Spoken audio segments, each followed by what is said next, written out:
The story has changed a little over the years, so let's start with what we know. It was May 1982, and Urban Meyer was a senior shortstop playing for St. John High School in Ashtabula, Ohio. The team was trailing by 1 run against its rival, Harbor High, when Urban came to the plate in the last inning with 2 outs and 2 men on base. The pitcher had been throwing him curves and knuckleballs all game, which was smart considering Urban was one of the best power hitters in the state. When the count reached 2-2, Urban naturally expected another off-speed pitch, so he was caught off guard when the pitcher fired a fastball right down the middle. The ump rang him up. Game over. It was a pretty horrific transgression.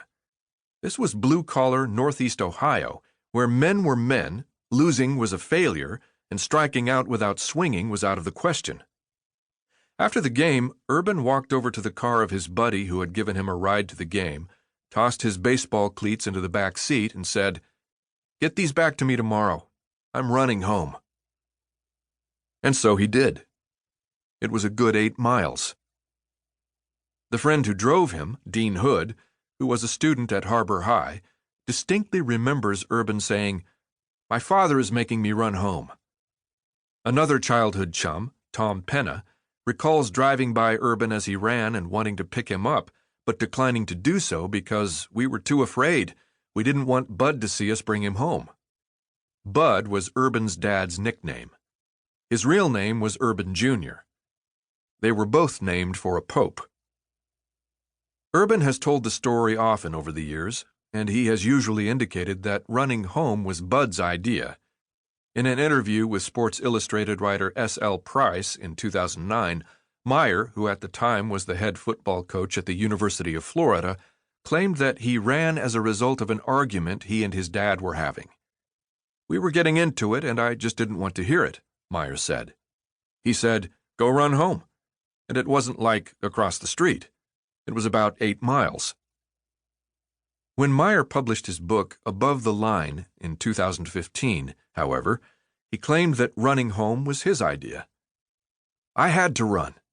I had to do something," he wrote.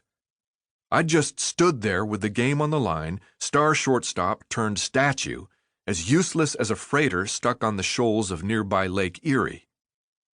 He later added that some people had the idea that my father, Bud Meyer, a tough guy who was old school even by old school standards, ordered me to run home as punishment for coming up small. The run home had nothing to do with my father, though. It had completely to do with how much I hate to lose and how upset I was that I had let the team down.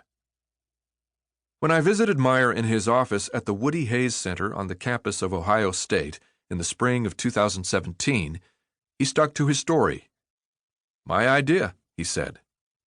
When I read to him quotes from his friends in Ashtabula who thought it was Bud's, he shook his head and said, "Yeah, they're out of their minds.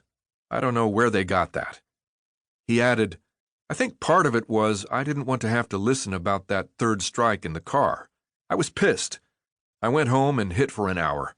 So running was my way of saying, I have to get the hell out of here and get this right." "Did you fear your dad?" I asked. "Oh yeah, everybody did. Still fear him to this day, and he's been gone 6 years." Could it be that as a result of that never-dying fear, Meyer is now shading the oft-told story to put his dad in a better light? Is his memory playing tricks on him? Or was he just misunderstood all these years? I like that we'll never know for sure, because the mystery goes a long way toward explaining how Urban Meyer gets to us. It lies in that sweet spot where a magic transference was made that day, from father making his son do something hard to the son wanting to do something hard. That is the same thing Meyer does with the players on his football teams. That transference marks a special connection. If a coach can achieve that connection with all the players in his locker room, or at least enough of them, then he has something special. In his 3 decades coaching college football, during which time he has won 3 national championships as a head coach at 2 different schools, Meyer has proven to be one of the most masterful tacticians in the game's history. His spread option offense has literally changed the way college football in America is played. Yet that only begins to explain his effectiveness as a coach. He has a great ability to push buttons on people, whether it's players or assistant coaches, says Dan Mullen, who was an assistant with Meyer for 7 years at 3 different schools and is now the head coach at Mississippi State. There's no one better when it comes to motivating you to want to give him your best. You can see the seeds of Meyer's peak profile taking root during that 8-mile run. You can also see the stirrings of the inner turmoil that would later threaten his career, not to mention his health.